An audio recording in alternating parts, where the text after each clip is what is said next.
Hello friends, সবাইকে আমার channel Riaz টিউটোরিয়ালে সুস্বাগতম। এসো সংস্কৃত শিখি। আজ আমরা শব্দরূপে সংখ্যাবাচক শব্দ পড়ব। এক শব্দ। অন্যান্য শব্দরূপের ক্ষেত্রে আমরা দেখেছি তিনটে বচনই ব্যবহার হয়, কিন্তু এই এক শব্দের ক্ষেত্রে শুধুমাত্র এক বচনেই ব্যবহার হবে।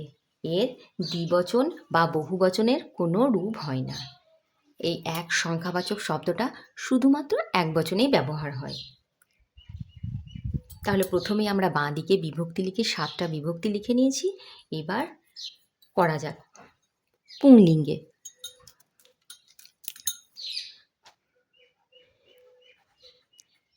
পুংলিঙ্গে এক বচন।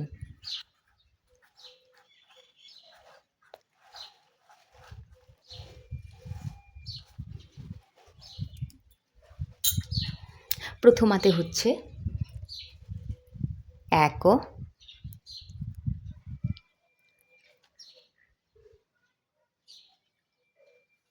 দ্বিতীয়াতে হচ্ছে একম,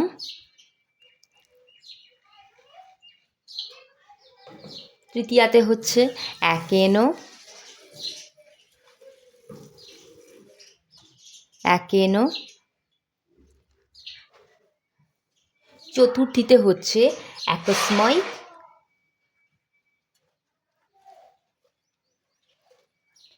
একস্ময়, পঞ্চমীতে হচ্ছে একস্মাৎ, একস্মাৎ,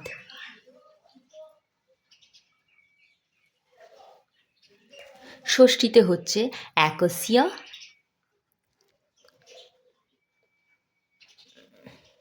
সপ্তমীতে হচ্ছে একস্মিন,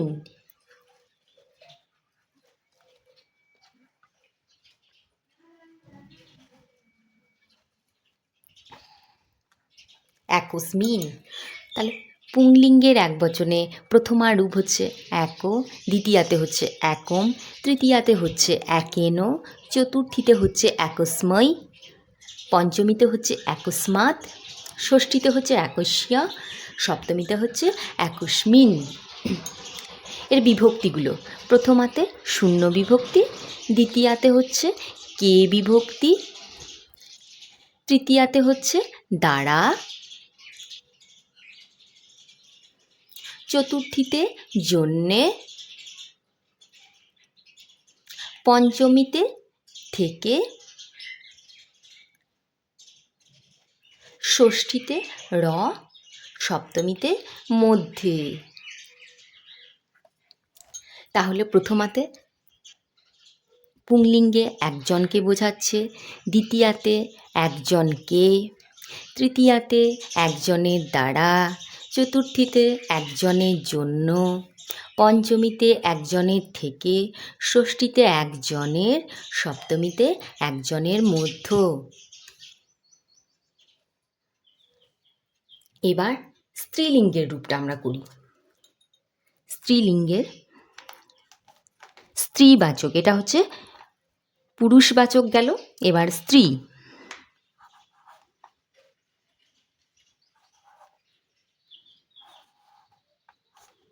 স্ত্রীবাচক এক বচন।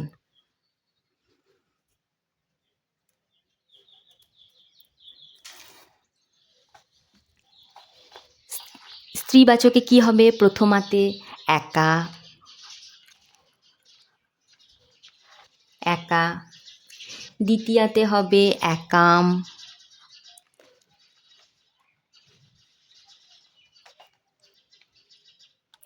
তৃতীয়াতে হবে একয়া,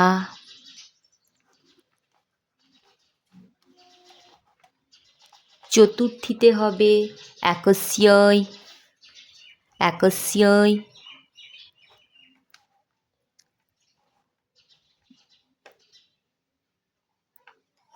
পঞ্চমীতে হবে একস্যা,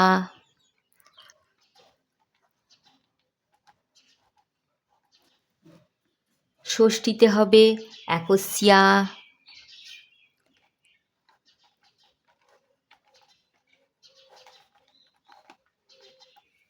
আর সপ্তমীতে হবে একস্যাম।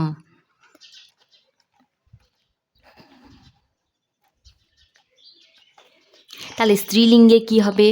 স্ত্রীলিঙ্গের রূপটা দেখে নিই।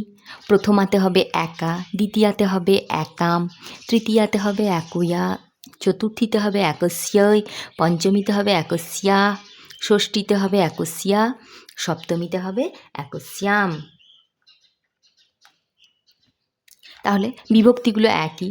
স্ত্রীবাচক একজনকে বোঝাচ্ছে, দ্বিতীয়াতে একজনকে, তৃতীয়াতে একজনের দ্বারা, চতুর্থীতে একজনের জন্যে, পঞ্চমীতে একজনের থেকে, ষষ্ঠীতে একজনের, সপ্তমীতে একজনের মধ্যে।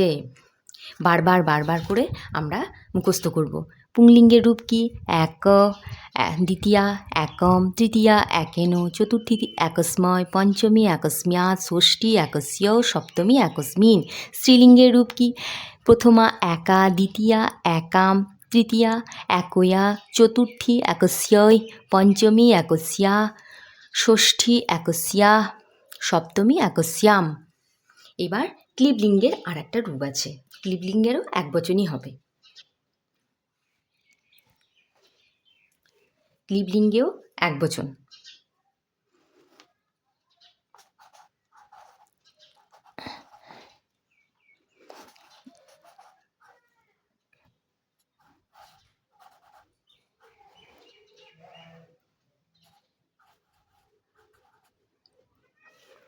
ক্লীবলিঙ্গেও একবচন।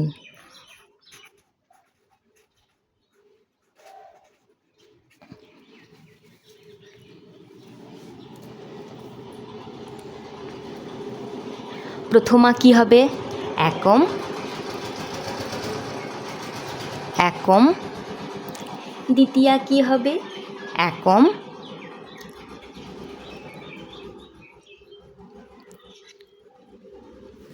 তৃতীয়া রূপ হবে একেন।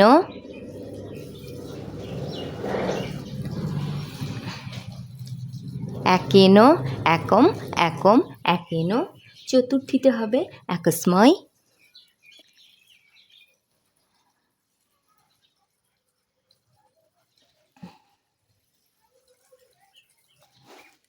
পঞ্চমীতে হবে একস্মাৎ।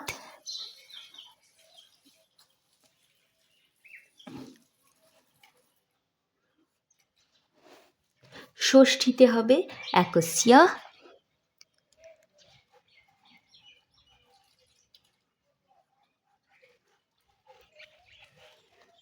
সপ্তমীতে হবে একস্মিন।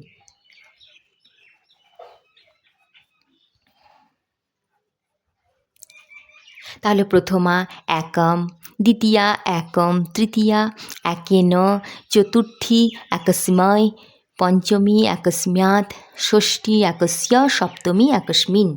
ক্লীবলিঙ্গের রূপগুলো কি? বারবার বারবার পড়ে পড়ে মুখস্থ করতে হবে। একম, একম, একেন, একস্ময়, একস্মাৎ, একস্য, একস্মিন। এই হচ্ছে ক্লীবলিঙ্গের রূপ। এই এক সংখ্যাবাচক শব্দ কেবলমাত্র একবচনেই ব্যবহৃত হয়, এর দ্বিবচন বা বহুবচনের কোনো রূপ হয় না। আজ এই পর্যন্তই। ভালো থাকবে। ধন্যবাদ সকলকে। আর যদি ভালো লাগে আমার ক্লাস, তাহলে অবশ্যই চ্যানেলটাকে সাবস্ক্রাইব করে বন্ধুদের মধ্যে শেয়ার করে দেবে।